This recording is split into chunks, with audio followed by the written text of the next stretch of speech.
about $1,500 just to get started. Anywhere from like $1,000 to $50,000 from them. It was 30 grand to do all the build out. I'm averaging closer to $800 to $1,000 a day. Do you have 3 tips of advice for any other entrepreneurs out there? Number one, if you start it, finish it. Don't give up. There's gonna be times where you're gonna feel like this isn't something for you. There's gonna be times where this isn't easy. I've had times where I've woke up in the middle of the night, been super stressed. I'm not knowing if I really wanna do Hotbox, but that's the test of what it is that you gotta start a business with. That's definitely something that you just gotta stick with, keep going and don't give up. Number two would be, there's gonna be peaks and valleys. That is just what this is. There's always gonna be highs and then there's gonna be lows. Try to be kind of even keel throughout the process. That's gonna be the best for you, to not kind of, follow in the highs, but also don't go dropping in the lows. Just kind of try to keep in the middle and try to keep even keel. That's the best advice I could give you. Number three would be just go at it.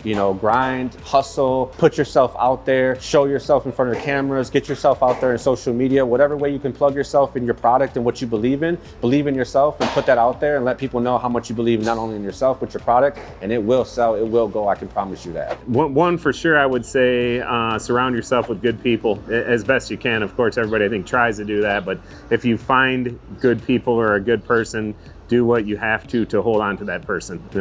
You've heard it before where like you lose that person, you have to hire somebody new and train them and whatever, and that is very costly. So that would be one thing for sure. I would also tell you to, I think especially when you're an owner of a business, it's easy to kind of become like a workaholic, I struggled myself for many years with just kind of micromanaging and just like being too much of a perfectionist, and I realized that I was driving everybody nuts, and I just needed to step back. You got to realize people are trying their best, and so I'm a kind of type A personality, so I kind of had to step back, and it took me a while, but I think I've done a pretty good job with that. And I guess the last thing would be, like once you have staff in place that you like to just trust them. I like to say, you kind of need to allow people to fail once in a while or make a mistake, and then you say, hey, I get why you did that, but this is how I'd rather you do it next time, and just kind of let them kind of throw them in the pool and let them swim, instead of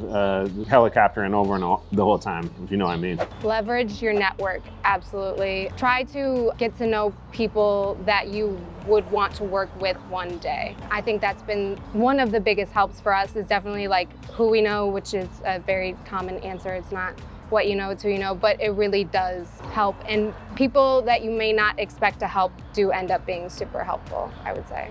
So just keep your mind open. Never close your mind down on one idea. Really keep it open and always be willing to expand and grow your idea. Things are gonna pop up. Take them for what they are, and it's probably gonna benefit you. And you really won't limit your opportunity by just constantly keeping your mind open. Like, always be willing to learn and listen. I've just been reaching out to a lot of people. I've just nonstop reached out to a lot of people. Like, we're not from Grand Rapids. We don't have family that lives in Michigan. It's just her and I. So it's been a lot of just reaching out, and I've just nonstop emailed, called people, and from there it's just like you grow good relationships and whatnot, and it's kind of benefited us now, and we are able to book up a lot faster by just constantly reaching out and being out there. And not being hesitant. I am more of an introvert when it comes to that. I don't really like putting myself out there. So it is something that is uncomfortable for me, but it's kind of like, it's the name of the game. It's what I got into. So I will put myself out there at this point and make mistakes, but I'm willing to do that for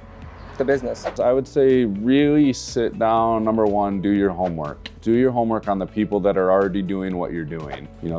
Somebody that's been in business for a long time, they know what they're doing. Find out what they're charging, find out how they're structured, how they're doing things. If you're kind of going into an avenue that nobody's really doing, so you can still do that research. Find out your cost, but really pay attention to your cost and what it's gonna cost to operate every single month. Beyond that, have a goal set inside. It's gonna seem really unachievable at first, it really is, but think of it as a ladder. I mean, if you just gotta climb one step at a time. You're never gonna make it to the top just overnight. It's just not gonna happen. It's a lot of nights of grinding, working till 9, 10 o'clock at night, but you have to put in that grind to really appreciate it in the end. I guess the other thing, and I would say with businesses, is just be careful with debt in the beginning. It's really easy to go get a brand new truck that you think you need for the business, to go buy that brand new piece of equipment. You know, that's all well and good, but when that payment comes every month, and if you are a little slow, that money's got to come from somewhere. So just kind of, you know, I would say try to build your equipment and your vehicles and your stuff as you grow. It's okay to start with a used truck. It's okay to start with used equipment. Nobody's going to look down on you, and most people in this kind of industry, in any trades, I would say, they're gonna respect that you're out there trying and you're out there hustling and you're working every day. That's what they wanna see. The flashy trucks, the flashy equipment, it's nice, but in the end, it's not really gonna do a lot for you. Don't worry too much about what everybody else is doing. I would focus a lot on what you do, the experience that you provide for your customers, and just work to make that the best or easiest experience for them. I would also say find a problem and find the solution. If you had a bad experience with XYZ in this scenario, figure out the solution before having the problem take over. Honestly, it's just provide the experience that you would want. I mean, obviously you're starting a business to solve a problem or to create a service or a solution for customers or for clients, but you want to do it in a way that keeps them coming back. Retaining customers is a lot easier and a lot less expensive than gaining new customers. So make sure that the customers that you have are being appreciated and you're doing everything you can for them to be able to want to continue doing business with you, because referrals and recommendations from your existing customers is the easiest and the best form of advertisement that you can possibly get as a business owner. So I would say grind it out as long as possible with keeping the steady income to help finance the business, I guess, depending on what you're doing. Second piece of advice would be utilize social media. It's huge right now. TikTok, Instagram, Facebook, all those are free. The ads on them you can run, so I guess we do pay for ads every once in a while if we have a crazy vehicle in here and we want more people to see it, but we're talking like $20, $30. We're not talking $200, $300. I would say utilize those as much as possible, because almost every single person has either Facebook or Instagram, and you can link them. So whenever you post to Instagram, it's posting to Facebook. I didn't know that for the longest time, so I'd have to post to both, which was terrible, but now I have them linked. Third would be find a mentor. Find somebody that's done it and is great at whatever you're doing, trade-wise or service-wise or whatever you're doing, and learn from them. You're never gonna stop learning. It's just how it goes. I would say I'm better today than I was last week, just because I've learned more. Experience is everything. Do it as much as humanly possible. I mean, from a paint correction, wet sanding, ceramic coating applications, all those type of things, I was doing after hours for a long time before I said, yeah, let me do it to your vehicle, you know what I mean? So perfect your craft or your service or whatever you're doing, and have great customer service, and you're gonna be okay. You have to just go for it at some point, you know, and plan for it, but you have to go for it, and just whatever happens, happens. Attitude, you know, it's because you're either gonna go for it and do well and stay in business for a while, or you're gonna go for it and you fail, and then just you're back at square one, you know, job and regular life. So you just have to have that courage to go for it. Thing is, there's a lot of learning once you do go for it, because we've been learning this whole time new stuff, and when you fail, it's just you learn. And I think that just not giving up just because the money's running low or this or that, those are things that you can overcome. And I think that you just, you know, it's just like, to me, it's like, just because your money's running low, don't give up, because that's the time, like, you can make it still. You know, that's my advice. Just stay with the course, stick the course. You know, we spend a lot of time on the function, how things work in the kitchen, flow, the engineering of that, and how to store stuff too. And that's as important as just making good food, because you make good food and it sits around for a while, well, it's not gonna be good, you know, anymore. So just that is very important, is just the function of the kitchen and the front part, the counter, you know, that, and that's a lot of stuff that we didn't go to school for. We started it out and it was slow, so we sat back and figured out how to make it go faster and quicker and more efficient. It took time to do that. But once you figure it out, like that's when you can be really successful in one store and then translate that to another store. Number one, first and foremost, and this could be all three of them, be your authentic self. People crave authenticity. If you come into my office, you can tell very quickly that I'm probably not like other chiropractors, other doctors that you've been around. I adjust barefoot for the simple fact is I feel more grounded when I'm adjusting. So first thing I do is kick my shoes off. I used to look like the Express model, the mannequin. You know, the tight shirt, the dress slacks, the shoes, the tie clips. You can't move in it. Like it's very restrictive and the tie's getting in the way. So eventually the tie went away. And then the shirt was too tight. Then that went to a polo. I thought the polo looked stupid. Then I went to a shirt. My shoes slide a little bit on the floor. I didn't feel grounded. I kicked the shoe, now I just wear this. It's the exact opposite of what you're told to do, but this is my authentic self. I can adjust and deliver the best adjustment wearing clothes that I can move in. So that's what I'm gonna do because again, you're coming to me for the best adjustment you've ever had. I need to be able to deliver that. Authenticity. I don't do anything in this office that I don't like about another business where you're told constantly, constant contact. Oh, you got to be emailing once or twice a week. You got to always just be in the forefront of your patients' minds or your customers' minds. That bugs the shit out of me. Things that I love, things that I've bought. If I get too many emails from them, I'll unsubscribe and kind of don't really want to do business with them anymore just because they're filling up my inbox. It just kind of annoys me. So my rule is if it annoys me about another business, I absolutely do not do it in mine. I email my patients maybe twice a year. It's for 2 big events that we do, or if we lost power or I'm sick and I can't come in and I gotta let everybody know not to drive in. It's the only time they get an email from me. But those are all things that are authentic to me and people crave authenticity. If you are not authentic, if you are trying to run your business because of this guru told you this mastermind class taught you this, it's gotta be done like this, but that doesn't feel right in your core, your clientele is absolutely gonna notice that. They are gonna pick up on that and there's gonna be this weird thing in between you and them. They might not be able to pinpoint it, but what it is at the end of the day, it's they know you're not being authentic. You gotta be authentic. Second one, done is better than perfect. Procrastination is a huge thing. The worst form of procrastination is you got the motivation to do the thing, you just don't know how to do it 100%. And for you, it's gotta be 100% perfect before it's gonna get out there and be seen. Done is better than perfect. You will never accomplish anything if you're always waiting for it to be absolutely perfect. So yeah, maybe the camera's not the best. Maybe you gotta film it on your phone. Maybe you don't have a microphone right now. Maybe it's not, just do the thing. You can always improve on it because if you wait until it gets absolutely perfect, by the time you got all the things and all the resources, things move so quickly, things are changing so often that this might not even be viable in a month from now, and then you're back to exactly where you started. Grow along with whatever it is that you're trying to do. Just do the thing. Do the thing, get it done, get it out there, then make tweaks, make changes, make things like that. What I learned early on is to network. That's been a big, massive influence on my business. Like I said, I started the business on Facebook and it just grew from there. You know, you do a great job. Once I got on Google, it really catapulted me. Once I got the reviews, I just hit over 100 5-star reviews on Google, and that has just really catapulted me.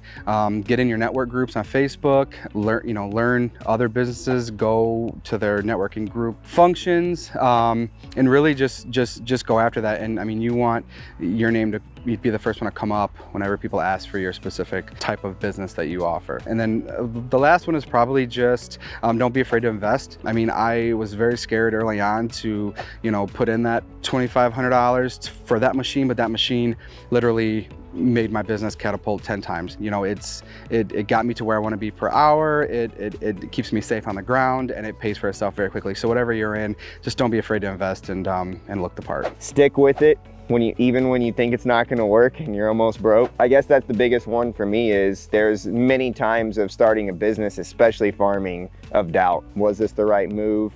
Is this going to work? Am I going to go broke? But I have an asset backed up investment here. So I always knew it would be a little bit safer than say starting a restaurant or something to where you can really just go all the way in the hole, because worst come to worst, if it wouldn't have worked, I had the land in an appreciating area. One would be take care of yourself first. I think that diet and being healthy is like rocket fuel for being an entrepreneur. I definitely think a lot of people entrepreneuring out there might be so focused on entrepreneur, you might forget about the basics in life. So make sure that you're taking care of your head, taking care of your body and your spirit. I think that that's like a super crucial part of your being and kind of makes you a attractive and contagious person to be around. And those are the people that are the ones that end up being successful in entrepreneurship. Number 2 would be just having the balls to go and do it. I remember when I quit and bought,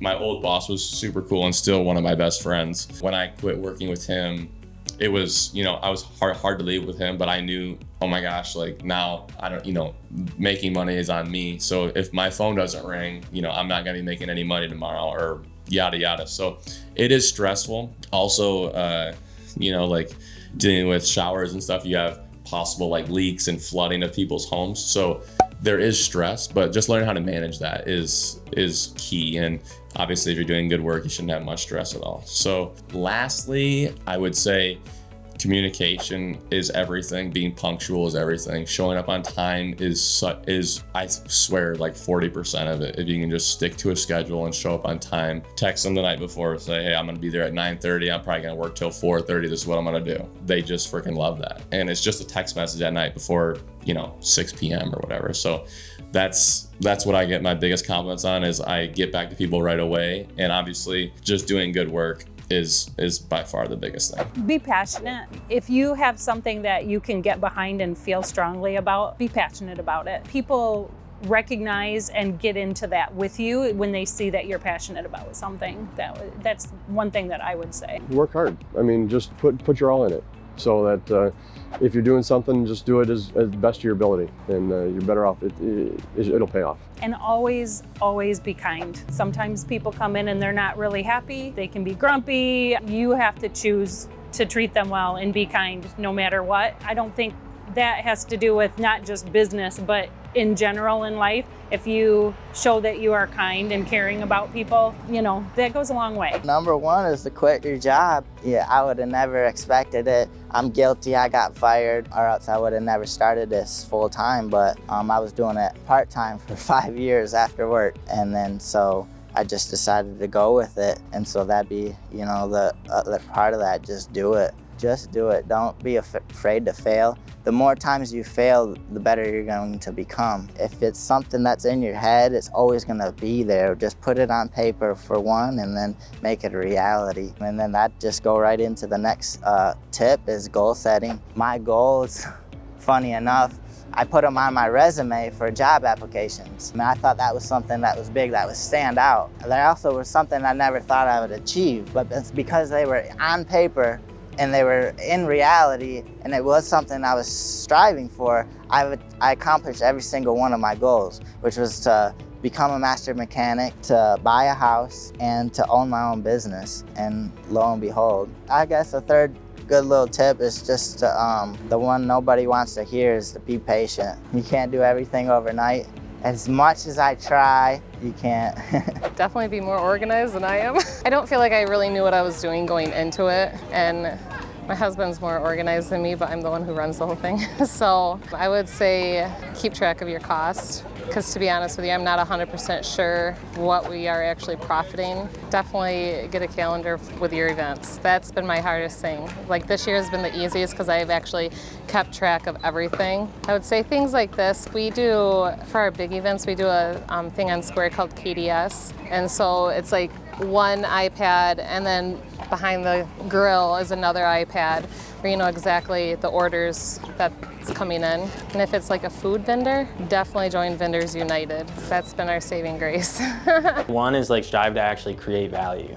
Like a lot of people go out with the mindset of like, oh, I'm gonna make a bunch of money, or I'm gonna do this thing, and it might not even be aligned to what people want. But if as an entrepreneur you go out and you say like, I'm gonna create value along these dimensions, you really see it like resound in others, and you get a lot of like, it makes the work feel less like work, because you're out there like doing something that's legitimate, not just by however you concocted it or designed the plan, but like how it's received and actually utilized. So even if you're not creating monetary value on that one day that you spent 4 hours packing up a bunch of charge scoots, putting them on your trailer, getting somewhere, like if everything seems like down, you can create value for like one person, or just value creation. That's straight out of like my Hope College education. So 2, you need a team. Like I've been doing this mostly like by myself. I've got a team in my network of sorts. Like I've created like this is very niche thing that I do, and like I know a lot of people in the industry, so like they help me out, but like predominantly it's been like me solo. That was a lot better when I was downtown, had my spot. But just like over the years, if certain people didn't make their way to me, like if my mechanic didn't, I would have been so down in the gutter in my head. So it's really like find yourself a good team. 1 or 2 people is better than like a bunch of people. If you have a couple of A players instead of like a